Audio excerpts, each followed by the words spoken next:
Hey, true believer, you can call me an old geek if you want, but I prefer the term aged comic book sage from the Silver Age, especially since I was born the same month and year.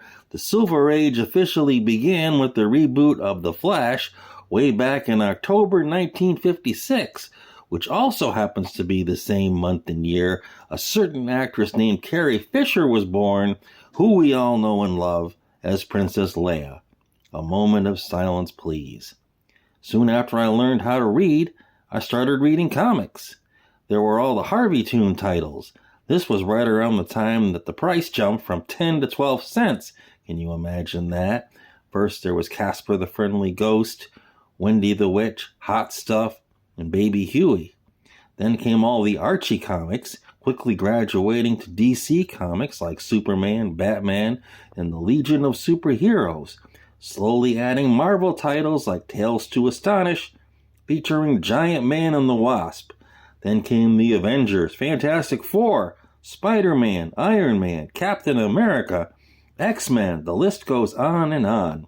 Plus exotic DC titles like Doom Patrol and the Inferior Five.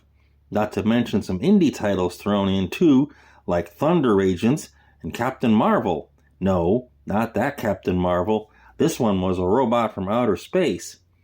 And then, wouldn't you know it, stupid me stopped buying comics when the price jumped from 15 cents to 20 cents.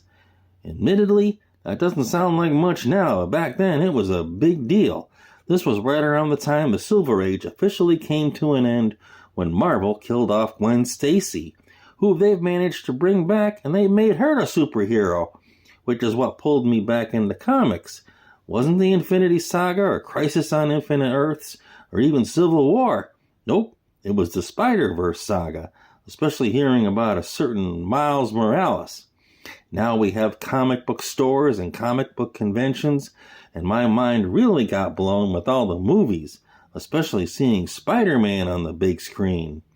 Nowadays, well, it's a huge summer for Marvel and DC both, as Marvel prepares for Doomsday and Avengers Secret Wars with Fantastic Four First Steps, while DC tries yet again to establish its own respectable cinematic universe with Superman Legacy.